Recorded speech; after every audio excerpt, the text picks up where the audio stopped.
Olá, nesta aula vamos falar sobre um assunto que, na minha opinião, de grande importância e, se não, o mais importante do nosso tratamento, que é a anamnese.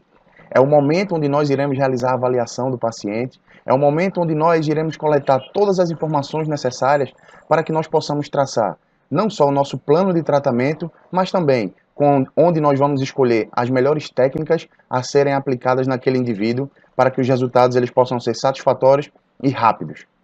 Existem fatores fundamentais e que não podem ser negligenciados, nem muito menos passado em branco no momento que nós avaliamos o paciente. A falta de um dado, a falta de uma informação importante na nossa anamnese, no primeiro momento que nós temos com o paciente, isso pode estar nos levando a um insucesso e que muitas vezes nós não entendemos o porquê. E simplesmente era um fator importantíssimo que não foi observado e que nós deixamos passar em branco. Vamos lá? Vamos entender que fatores são esses que podem influenciar e podem nortear a nossa conduta terapêutica para o sucesso ou para o insucesso.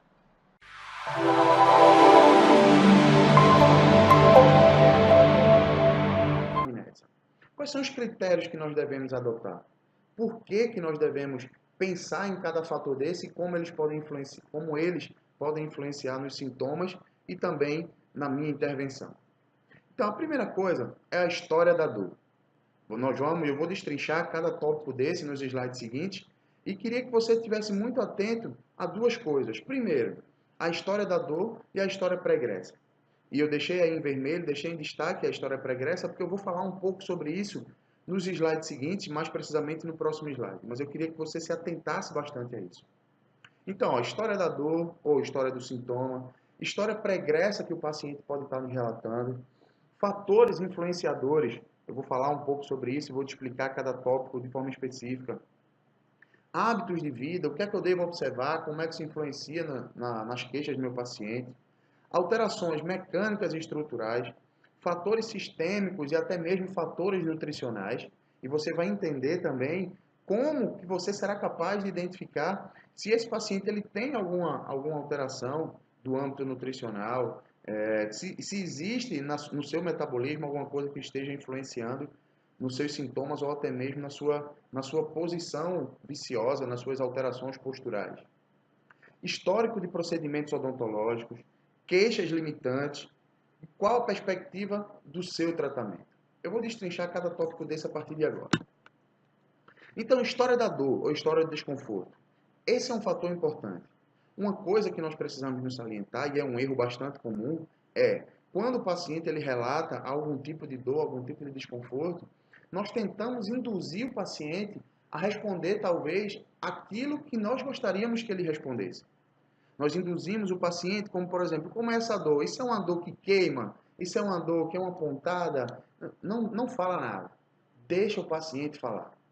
Deixa que o paciente explique a dor dele e mostre exatamente como que isso acontece.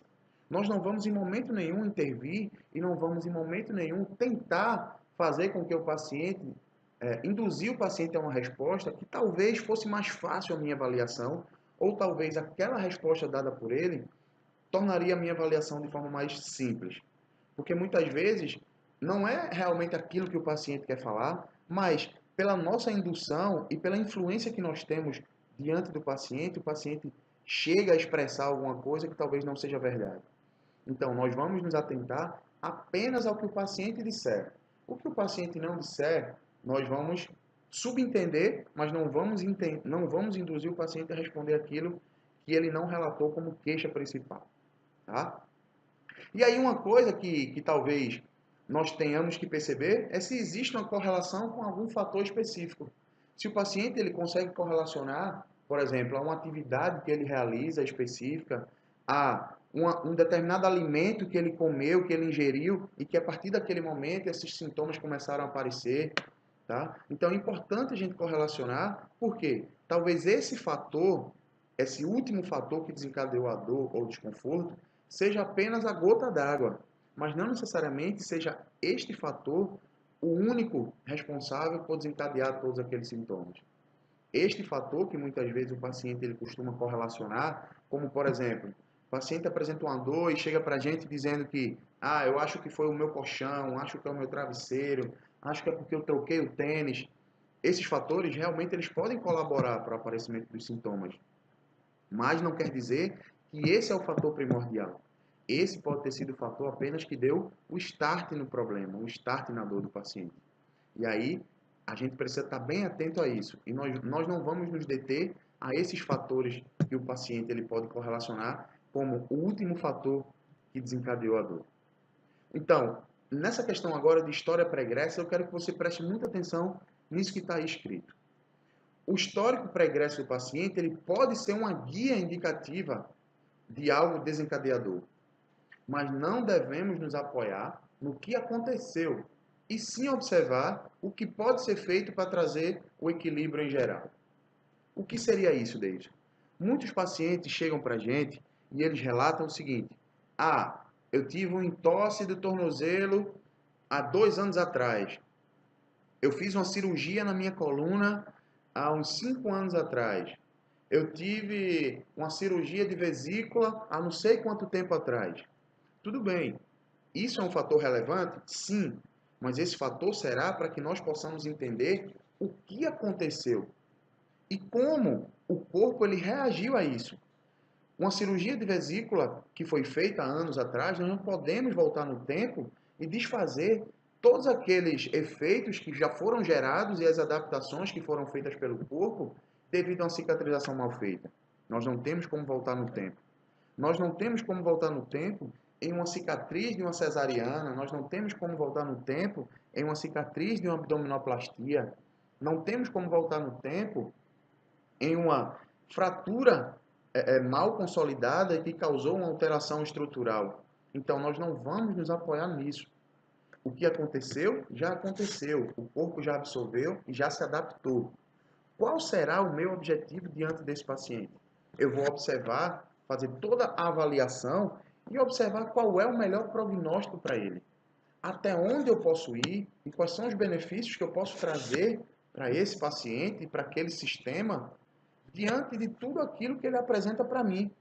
E eu não vou estar apoiando as minhas técnicas, nem muito menos traçando meus planos de tratamento com base no que já aconteceu. O que já aconteceu deve servir para que eu monte prognósticos e perceba qual será a minha limitação e o que é que eu posso ganhar com esse paciente e até onde eu vou estar limitado e o paciente não vai conseguir ter os benefícios, os possíveis benefícios que eu gostaria que ele tivesse. Porque, de repente, se você está diante de um paciente que fez uma artrodese, por exemplo, ele colocou lá placas e parafusos na coluna, e um dos seus objetivos será devolver a mobilidade daquele local, a mobilidade daquela estrutura, você não vai conseguir. Então, se você apoiar todas as suas técnicas e todos os seus objetivos no intuito de dar mobilidade àquele segmento que não tem mobilidade, você está fadado a ter um insucesso muito grande no seu tratamento. Porque você não irá conseguir. Tá? Porque existe ali uma história pregressa irreversível. Qual será o nosso objetivo com esse paciente e o que é que nós devemos nos apoiar? Como o corpo dele está reagindo a isso e como eu posso dar uma qualidade desse paciente ser melhor com as limitações que ele tem. Ok? Então, isso é um erro muito comum, pessoal. É nos apegarmos a histórias pregressas do paciente. Para que eu preciso estar apegado às cirurgias que ele fez, aos tipos de procedimentos que ele foi submetido e aos tipos de lesões que ele já teve? Isso vai me servir como um guia, como um dado, mas não será suficiente para eu determinar todo o meu tratamento. Então, fica muito ligado nisso aí. Nós vamos falar sobre isso também nas aulas decorrentes, tá? Então, fatores influenciadores. Nós precisamos entender o que é que piora a dor do paciente. É uma pergunta que nós fazemos e que muitas vezes também nos leva a pensar muita coisa e a eliminar algumas possibilidades. O que é que piora a dor do paciente? Nós vamos ouvir dele quais são os fatores que desencadeiam essas dores e o que é que faz com que o corpo dele se adapte de uma forma negativa. A partir do que ele responde, você consegue ter uma noção do que é que está acontecendo com esse indivíduo. Se é um gesto, se é um tipo de alimentação, se é uma situação, por exemplo, o paciente pode relatar muitas vezes, sempre que eu tenho uma preocupação maior na minha casa, no meu trabalho, na faculdade, pode ser até uma alteração emocional que pode estar desencadeando essas dores. Então, tudo isso será fundamental para que nós possamos entender o que está acontecendo com o paciente e traçar o nosso plano de tratamento. O que você faz que te dá um certo conforto? Ou seja, o que é que o paciente faz quando ele tem dor? O que é que o paciente faz quando esse paciente ele está com aquele desconforto, com aquele incômodo? Se existe alguma coisa que ele faz que dá um certo conforto, que dá um certo alívio, que ele pode relatar uma melhora. Então, esse paciente pode dizer, quando eu estou com essa dor, eu vou para a academia, eu faço um exercício físico e eu melhoro. Ou seja, esse paciente pode estar necessitando de alguma coisa, algum benefício que ele tem na academia, no treino, na corrida, ou seja lá o que for, que traz um alívio para os seus sintomas. Isso pode ser uma hora de lazer que ele precisa, aquilo ali pode estar trazendo um alívio para a dor dele. Pode ser uma mobilidade tecidual, uma mobilidade articular, ou seja, isso já acende uma luz na nossa cabeça, o que é que essa atividade traz de benefício para ele, que traz esse conforto. Isso vai fazer parte, sem dúvida nenhuma, do nosso plano de tratamento. Tá? Então é interessante que o paciente ele explique o que é que piora a dor dele e o que é que faz com que ele melhore. Ok? Outra coisa que nós precisamos prestar bastante atenção é nos hábitos de vida desse paciente.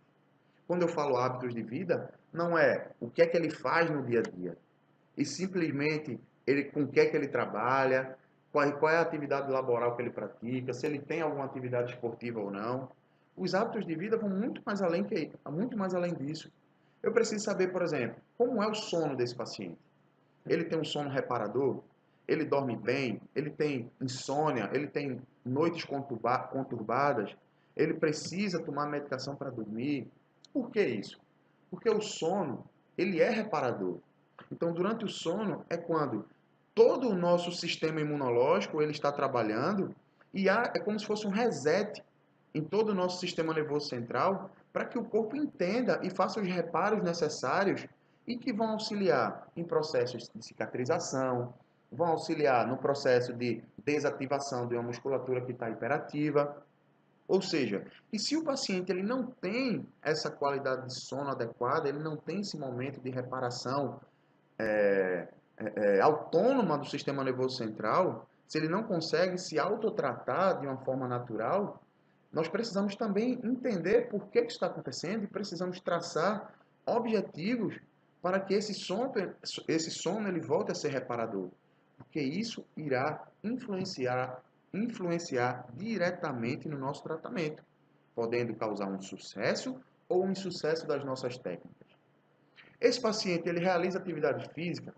Se essas atividades físicas, isso é voltado para o lazer ou isso é uma atividade física obrigatória, que ele deve fazer isso como no trabalho, por exemplo.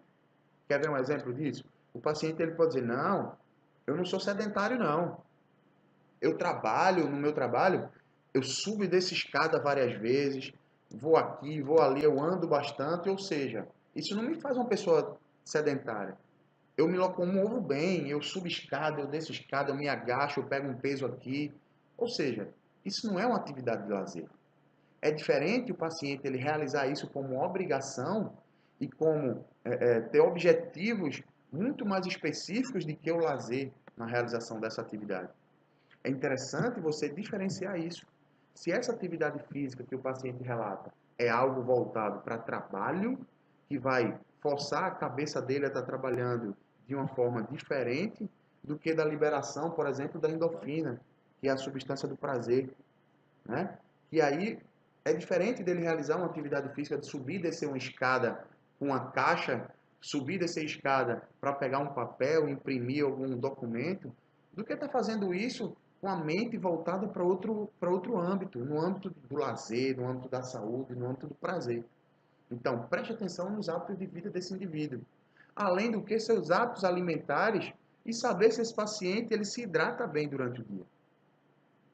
Os hábitos alimentares, eles influenciam diretamente nas lesões dos tecidos moles. Por quê?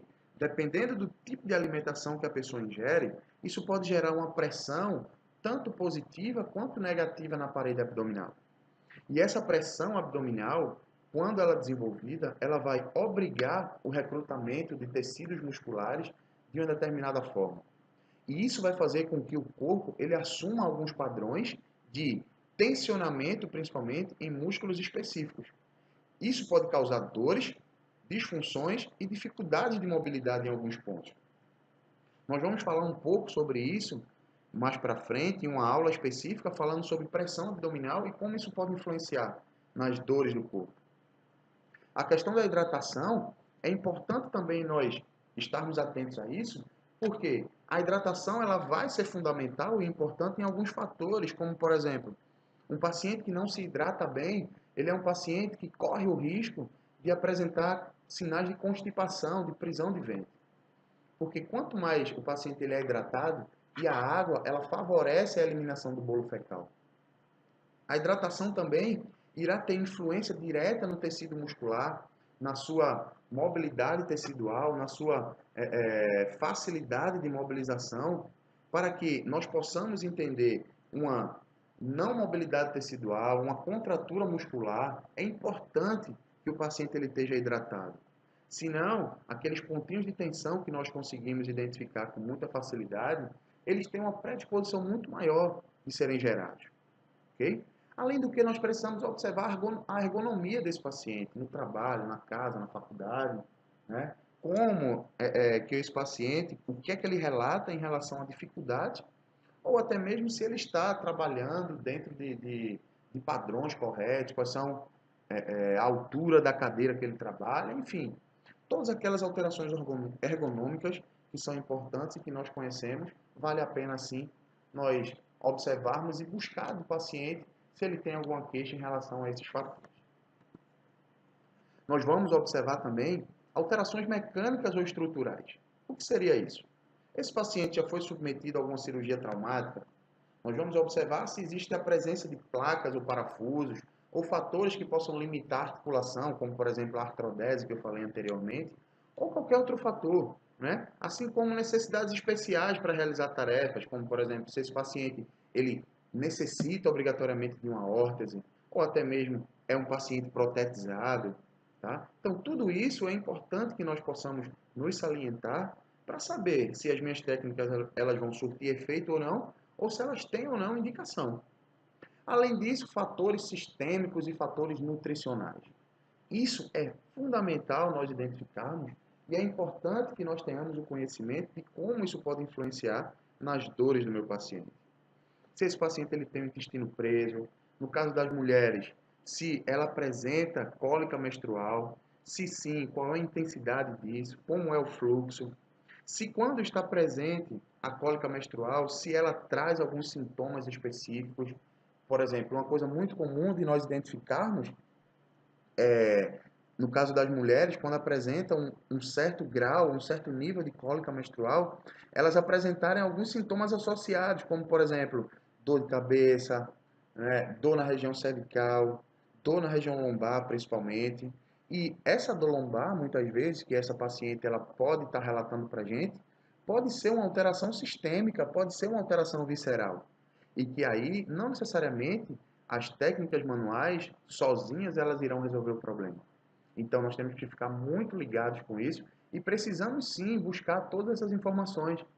No caso de infecções urinárias, né, se isso é frequente, se isso é muito recorrente, se ela já procurou algum tipo de tratamento ou ele já procurou algum tipo de tratamento, qual foi o tratamento que já realizou. Imagina você o seguinte, o rim ele se localiza no nosso quadrante inferior, na região das costas. Tá? Imagina que você tem uma dor no rim, por exemplo. Como é que o corpo ele irá se proteger? Simula aí onde você está agora, assistindo essa aula. Se você está com a dor no rim, coloca a mão no rim e tenta colocar todo o teu corpo para proteger essa região. Se você fizer esse movimento, você vai perceber que você foi obrigado a uma alteração postural. E você foi obrigado a recrutar músculos específicos que, enquanto essa dor estiver ali, essa postura ela não será alterada. E esses músculos eles vão estar o tempo inteiro contraturados. Ou seja, nós iremos realizar técnicas para normalizar esse tecido muscular, nós vamos conseguir o objetivo, mas pouco tempo depois, horas ou um dia ou dois depois, toda aquela contração ela irá retornar. Por quê? Nós iremos estar tratando a consequência, não a causa. Aquele tecido muscular está contraturado porque ali existe um fator visceral envolvido. E é isso que nós precisamos estar atentos e é isso que muitas vezes causa um insucesso do nosso tratamento. Nós precisamos estar atentos a cirurgias não traumáticas, como, por exemplo, cirurgia de vesícula, cirurgia no ovário, ou até mesmo ovário policístico, cirurgias como apendicite, abdominoplastia, cesarianas e por aí vai. Tá? Além disso, observar se esse paciente apresenta sinais de gases constantes, refluxo, gastrite, tá? Faringite. Todos esses tipos de lesões, todos esses tipos de achados vão nos guiar para talvez entendermos o porquê daquelas alterações que o paciente ele apresenta. Uma coisa importante que nós precisamos observar bastante, e nós vamos falar disso, teremos uma aula específica para isso, são em procedimentos odontológicos realizados por esse paciente. Hoje nós já conseguimos identificar e temos a plena certeza de que uma alteração na boca, ela pode causar desarranjos no corpo de uma forma muito drástica. Até porque existem dentes específicos que, quando mal alinhados ou quando mal oclusos, eles vão apresentar disfunções em musculaturas específicas ou grupos musculares específicos.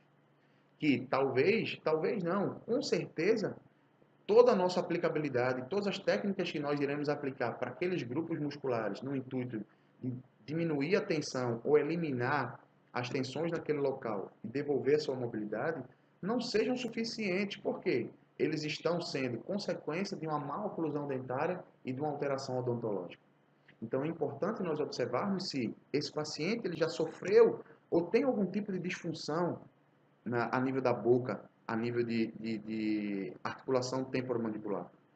Preste atenção se esse paciente já foi submetido a cirurgias ortognáticas, por exemplo, cirurgias de correção na região da mandíbula, se esse paciente usa ou utilizou já aparelho durante muito tempo, histórico de extrações, implantes e por aí vai. É importante nós salientarmos que todos esses procedimentos odontológicos, como todas essas alterações que nós falamos aqui e agora, elas têm uma influência muito grande e vão determinar o sucesso da sua mobilização e da sua manipulação. Não necessariamente mobilizar e manipular um paciente vai dar o resultado que nós esperamos de uma forma eficaz e de uma forma definitiva, vamos dizer assim. Ok? Fica ligado no seguinte: quais são as queixas que limitam esse paciente? O que é que esse paciente não consegue fazer por conta dessas dores? O que é que ele deixa de fazer no seu dia a dia? Ou o que é que ele parou de fazer depois que desencadear esses sintomas? Sabe por quê? Isso, sem dúvida nenhuma, vai ser esse fatorzinho aqui de baixo. A perspectiva do tratamento do paciente. O que é que o paciente espera ao final do seu tratamento? Muito possivelmente, ele vai te dizer que ele espera fazer aquilo que ele não está conseguindo fazer, ou ele pretende voltar a realizar as atividades que ele realizava e depois desses sintomas ele não consegue mais realizar. Por que eu saliento bastante isso? Qual é a perspectiva do seu tratamento?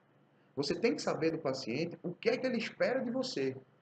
Porque muitas vezes o paciente ele nos procura a fim de uma atividade simples, como por exemplo, eu já recebi pacientes dizendo: eu queria apenas poder me ajoelhar para fazer a minha oração. Eu queria simplesmente poder me agachar para colher as frutas que eu tenho no meu jardim, na minha plantação. Eu queria simplesmente aguar as plantas na frente da minha casa. Muitas vezes o paciente, o que ele espera do nosso tratamento e o que ele quer para ter a sua qualidade de vida devolvida são coisas ínfimas e coisas fundamentais que às vezes nós pensamos ser coisas extremamente mirabolantes. E é importante que nós entendamos o paciente e a gente precisa entender o que é que ele espera do nosso tratamento. O que é que ele espera que nós entreguemos para ele. Por quê, gente? A partir do momento que, se esse paciente espera uma coisa de você, ele fala para você o que é que ele espera, e você observar que dentro do prognóstico que ele apresentou, diante de toda a sua anamnese, você não vai conseguir devolver aquilo para o paciente, é importante você, nesse momento, conversar com o paciente, explicar para ele tudo que você identificou e explicar que não é bem assim, que talvez ele não consiga tudo aquilo que ele almeja. E sim, você deixar bem claro para ele, de acordo com a sua anamnese, de acordo com a sua avaliação, qual é o prognóstico e até onde ele pode chegar. Se até onde ele pode chegar, aquilo que você pode oferecer, ele se encaixa no seu perfil, encaixa no seu tratamento e ele aceita a sua abordagem, perfeito. Paciente aí que sem dúvida nenhuma irá te ajudar, inclusive, no seu tratamento, fazendo tudo aquilo que você solicitar. Mas se um paciente, por exemplo, que tem uma artrose severa na coluna, associada a uma artrodese, cheio de placa, parafuso, já com alterações bastante significativas, e chega para você com a queixa de dor nas costas, dizendo que o que ele quer é voltar a ter a vida que ele tinha há 10 anos atrás, antes de um procedimento cirúrgico, antes de ter uma artrose, e você aceita tratar esse paciente, muito possivelmente haverá uma frustração dos dois lados. Uma, pelo paciente que esperava uma coisa de você e você não conseguiu oferecer, e também uma frustração sua em não ter conseguido dar o resultado que você gostaria de dar para aquele paciente. Mas onde é que está o erro? O erro está em você tentar devolver ao paciente aquilo que talvez ele não esteja, o corpo dele não esteja disposto a receber. E aí você está fadado a um insucesso e a frustração no tratamento. Então fica muito ligado. Nunca prometa o que não pode ter certeza em oferecer ao seu paciente. Ok? Só ofereça ao seu paciente e deixe muito claro aquilo que você tem certeza que pode dar para ele. Senão haverá uma frustração de ambos os lados, tanto sua quanto do paciente. Cada fator que eu te mostrei e te expliquei, ele não pode estar fora da sua avaliação. Você não pode negligenciar nenhum desses pontos. Porque, como disse no início da nossa aula, isso pode estar custando o nosso sucesso ou o nosso insucesso nos nossos atendimentos. Então, observa bem esses fatores que nós identificamos. Se necessário for, anota no papel para que você não esqueça. Veja essa aula mais de uma vez, quantas vezes for necessária, para que essas informações fixem na sua cabeça e façam parte do teu dia a dia. Começa a aplicar a partir de hoje todos esses aspectos. Começa a investigar o teu paciente de uma forma muito mais completa, que sem dúvida nenhuma terão dados importantíssimos que serão e precisarão ser levados em consideração. Espero que você tenha entendido e absorvido toda a mensagem que foi transmitida. Te vejo numa próxima aula.